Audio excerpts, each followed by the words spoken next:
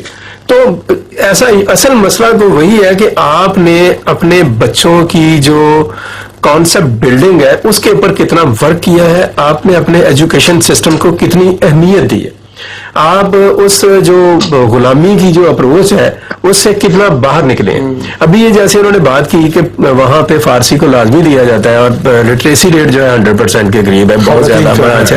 آپ تھوڑا سا پیچھے اگر ہم چلے جائیں نا تو انگریزی نظام تعلیم جب آیا سب کانٹیننٹ میں, اس سے پہلے جو مسلمان تھے ان کا اگر آپ لٹریسی ریٹ نکالیں گے تو وہ 85% سے زیادہ ہے.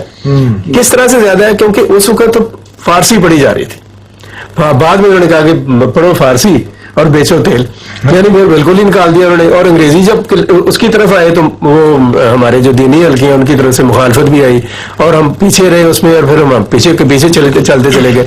تو بہت ضروری ہے کہ جو وقت ضائع ہو گیا ہے وہ تو ہو ہی گیا ہے. یہ اسٹیٹ لیول کے اوپر جو آپ کی مادری زبان ہے, ایک پہلی بات جو بھی آپ کی مادری زبان ہے, ہم تو اس پر بھی شرمسار ہوتے ہیں. ہم پنجابی بولنے کے اوپر ہمیں بڑا ہم ریلیکٹنٹ ہو رہے ہوتے ہیں, حالانکہ بہت ہی بڑی رچ لینگویج ہے, بڑی شاندار زبان ہے اور بڑی اس کے پیچھے ایک سارے کانسیپٹ موجود ہے.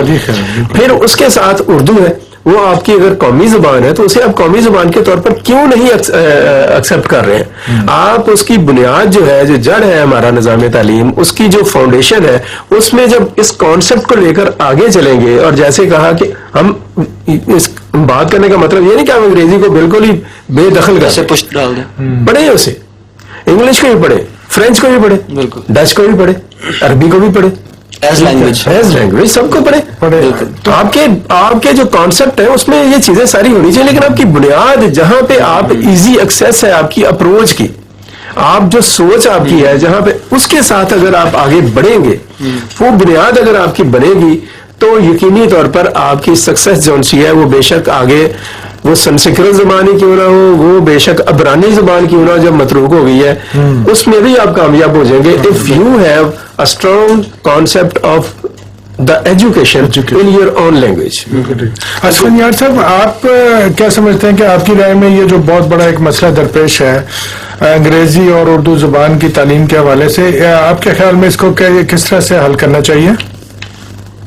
دیکھیں, اگر اس کو دو طریقے سے میں دیکھتا ہوں. ایک تو ٹیکٹیکل لیول پہ جیسے جعفری صاحب نے بات کی, اور دوسرا اسٹریٹجک لیول پہ جس پہ سہیل صاحب نے بات کی.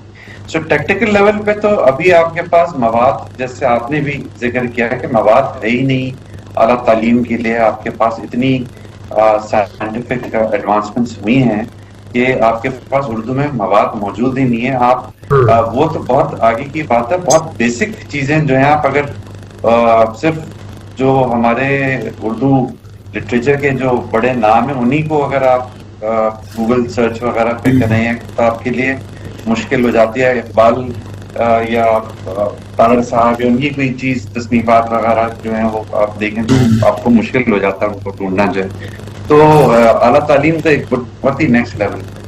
سو ٹیکٹیکل لیول پہ بالکل آئی ایگری کہ آپ کو جو ہے وہ انگریزی ایز اے لینگویج سیکھنی چاہیے, لیکن آپ کو جو ہے جو آپ کی جو بنیاد ہے وہ آپ کی اردو ہی سے جو ہے وہ ہونی چاہیے, اور آگے چڑھ کے پھر ٹرانزیشن جو ہے وہ آپ کو مجبوراً انگریزی میں کرنا پڑے گا.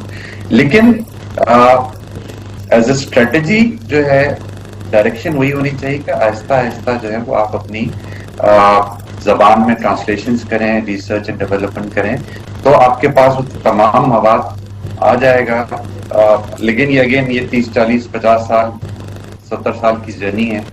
یہ ڈھٹکی میں نے یہی سیکھا, وہ کہتے ہیں کہ دیش چھوڑ دو لیکن زبان کبھی مت چھوڑو اپنی. زبان کی بڑی اہمیت, بڑی وقت ہوتی ہے اس کی. تو میرا نظر میں یہ اس کا کچھ اس میں کچھ آپ کو